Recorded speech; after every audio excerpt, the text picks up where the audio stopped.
3월 10일 수요일 누가복음 11장 1절로 13절 너희는 이렇게 기도하라입니다.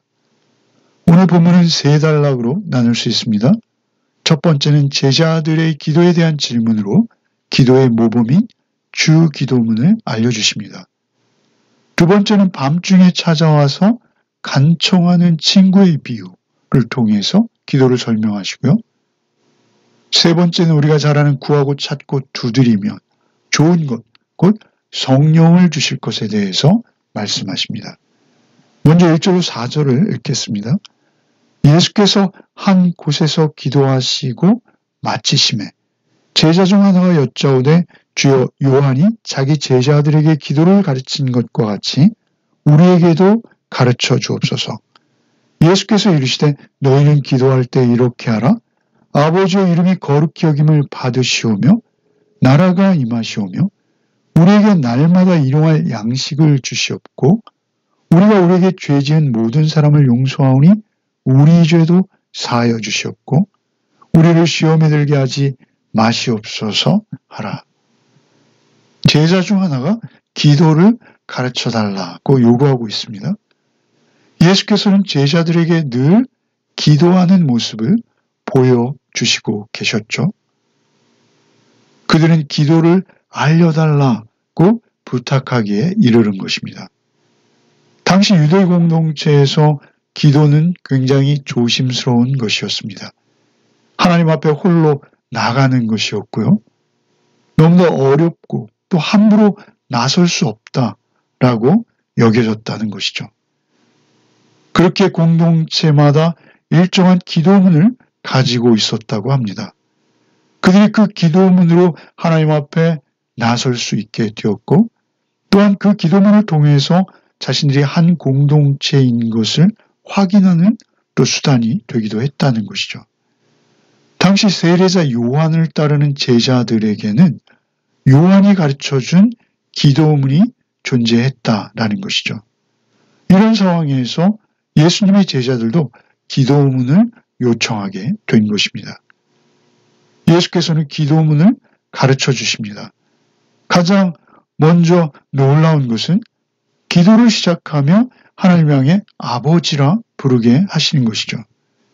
우리가 잘 알고 있듯이 유대인에게 하나님은 오직 경외의 대상입니다.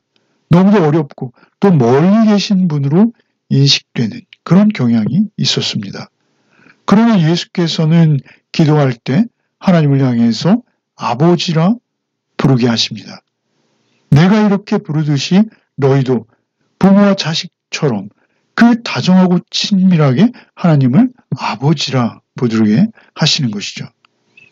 이제 예수 믿을 자들, 그들에게 일어날 변화를 사실은 전제로 하는 것입니다. 예수님을 통해서 하나님과 더욱 친밀해질 것이죠. 또 보내실 성령님 안에서 더욱 하나님과 가까워진 관계 속에서 하나님을 이렇게 부를 수 있게 되는 것이죠. 그렇게 하나님을 아버지로 부른 후 그들이 거룩히 여김을 받으시기를 기도하게 하십니다. 하나님이 거룩히 여김을 받으시는 것, 그것은 하나님을 높이며 그 성호를 찬양하는 것입니다.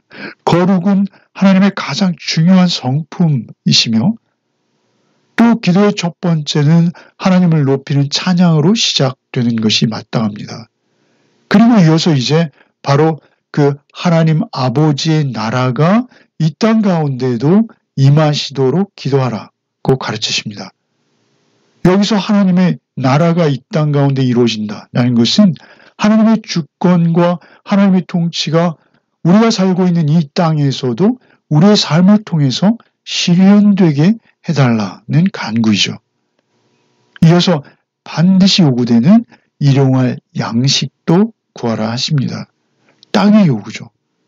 사실 일용할 양식은 그날 우리의 실존적 삶에 필요한 실제적 양식을 의미하는 것입니다. 그러나 또한 우리의 영적인 양식도 의미한다 볼 수 있습니다. 그리고 이제 우리에게 죄 지은 사람을 용서하겠사오니 우리의 죄도 사해달라고 간구하라 하십니다. 우리에게 죄 지은 사람을 용서할 수 있는 것, 그것은 내가 더 크고 놀라운 용서를 받은 몸이기에 용서할 수 있는 것이죠. 그리고 또한 결국 죄의 문제는 하나님 앞에서 각자 받아야 할 용서이기에 그렇기도 한 것입니다. 또 역시 세상을 살아가는 동안 우리는 늘 하나님 앞에서 사죄의 은총을 필요로 하는 자들입니다. 그래서 이것을 기도하라는 것입니다. 그리고 시험에 들지 말게 해달라는 기도가 이어지고 있는 것이죠. 여기서 이 시험이라는 단어는 유혹으로도 해석될 수 있습니다. 시험과 유혹은 성도의 믿음을 꺾으려는 외적 시련과 동시에 그 죄를 범할 수 있는 내적인 유혹도 포함되는 것입니다. 이것은 성도가 인내하며 견뎌내야 하는 것이죠. 그럼에도 견딜 수 없는 시험은 있다라는 것이죠. 그런 시험을 당하지 않도록 은혜를 구하라는 것입니다. 그 기도가 필요하다는 것이죠. 나의 연약함을 잘 알게 하나님의 보호하심을 늘 구하는 것이 마땅하다라고 하시는 것입니다. 5절로 8절을 읽겠습니다. 또 이르시되 너희 중에 누가 벗이 있는데 밤중에 그에게 가서 말하기를 벗이여 떡 3덩이를 내게 구워달라. 내 벗이 여행 중에 내게 왔으나 내가 먹을 것이 없노라 하면 그가 안에서 대답하여 이르되 나를 괴롭게 하지 말라. 문이 이미 닫혔고 아이들이 나와 함께 침실에 누웠으니 일어나 내게 줄 수가 없노라 하겠느냐? 내가 너에게 말하노니 비록 벗됨으로 인하여서는 일어나 주지 아니할지라도 그 간청함을 인하여 일어나 그 요구대로 주리라. 식구들이 모두 잠자리에 들었습니다. 한 방에서 한 이불을 덮은 상태로 보입니다. 친구에게 떡을 주기 위해서 이불을 밀어내고 옷을 갖춰 입고 불을 켜고 찬장을 뒤져서 떡 3덩이를 찾아내야 하는 것이죠. 가족들을 모두 깨게 할 수 있는 것입니다. 아무리 친구라 해도 당연히 거절할 수도 있습니다. 그러나 친구의 간청이 계속되는 것이죠. 이제는 이웃들까지 깨울 수 있는 상황인 것입니다. 친구에게 떡을 주지 않으므로 자신이 매정한 자로 명예롭지 못한 모습으로 드러날 수도 있는 것입니다. 이제는 친구로서가 아니라 자신을 위해서라도 일어나 떡을 내어주지 않을 수 없게 된 것이죠. 친구조차 그렇게 간청하면 못 이겨서 떡을 내어준다는 것입니다. 예수님께서 여기서 강조하시는 것은 무엇입니까? 기도는 그토록 간청함으로 드릴 필요가 있다라고 강조하시는 것이죠. 이제 앞으로 18장에 가서 한 과부의 기도를 언급하실 것입니다. 뭐라 하십니까? 하물며 그 밤낮 부르짖는 택하신 자들의 원한을 풀어주지 않겠느냐?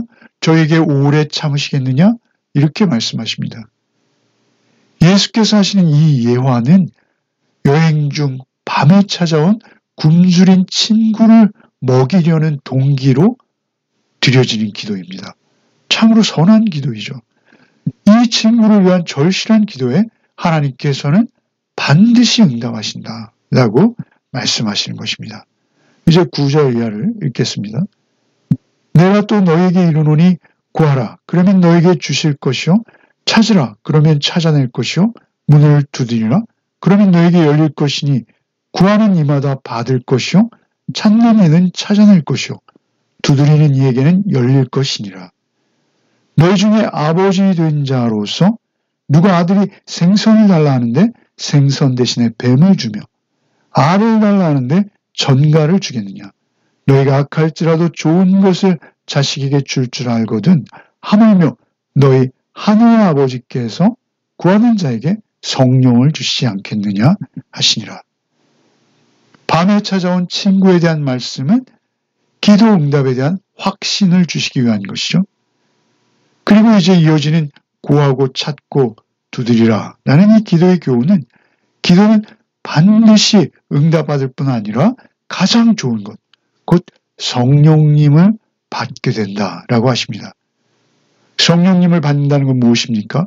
하나님의 임재와 동행을 계속 경험할 수 있게 하시겠다라는 것이죠. 육신의 아버지가 악할지라도, 곧 악한 아버지라도 자기 자식에게 생선을 달라 하는데 뱀이나 전갈을 주겠느냐? 반문하시는 것이죠. 하며 너희 하늘 하나님 아버지께 구하고 찾고 두드리는데 어떻게 좋은 것, 그 성령을 주시지 않겠느냐 말씀하시는 것입니다. 인간이 가지는 본래의 악함이 있음을 우리는 부정할 수 없습니다. 그럼에도 자기 자녀에게만은 절대 악할 수 없죠. 좋은 것으로 주려고 합니다. 그것이 세상의 이치다라고 말씀하시는 것입니다. 인간의 그 악한 죄성을 가진 상태임에도 그럴진데 하나님께서는 선하신 분이시다라는 것이죠. 그 선하신 하나님이기에 자기 자녀에게 좋은 것으로 응답하시는 것은 너무도 당연하다. 확신을 주시는 것입니다. 이 마태복음에서는 좋은 것, 누가복음에서는 성령으로 말씀하십니다. 가장 좋은 것, 그것이 성령 충만이라는 것입니다. 성령께서 제일 먼저 그리고 확실하게 우리에게 이루시는 것이 무엇입니까? 그것은 구원의 확신입니다. 예수님을 온전히 믿는 것, 하나님을 향해서 날마다 아버지로 부를 수 있는 것, 하나님과의 친밀함, 이 모든 것이 오직 성령께서만 주실 수 있는 은사들입니다. 구원 얻은 백성으로 하나님의 자녀로 하루하루를 산다는 것은 하나님의 성품을 닮은 모습으로 살아가는 것입니다. 그의 삶 속에서 성령께서 맺게 하시는 사랑과 기쁨과 화평과 인내하는 능력과 같은 그러한 성품의 열매들을 맺게 하신다라는 것입니다. 오늘도 기도하는 한날의 삶을 살아내시기 바랍니다. 하늘로부터 주시는 성령의 은사를 누리시며 온전히 성령님과 동행하시는 삶을 살아내는 하루가 되시기를 소원합니다. 기도하겠습니다. 주님, 오늘도 기도로 하루를 시작하게 하심에 감사를 드립니다. 오직 주 안에서 구하고 찾고 두드리는 우리의 삶이 되게 하여 주시옵소서. 우리 안에는 선한 것이 없사오니 오직 하나님께서 주시는 것, 하늘로부터 내려주시는 성령님으로 충만하게 하사 오늘 하루도 열매 맺는 삶을 살아내게 하여 주시옵소서. 주께서 나를 용서하신 것 같이 우리 주변을 용서하게 하시고 베풀며 주의 사랑 전하는 하루를 살아내도록 성령께서 우리를 홀로 인도하여 주시옵소서. 예수 그리스도 이름 받들어 기도하옵나이다. 아멘.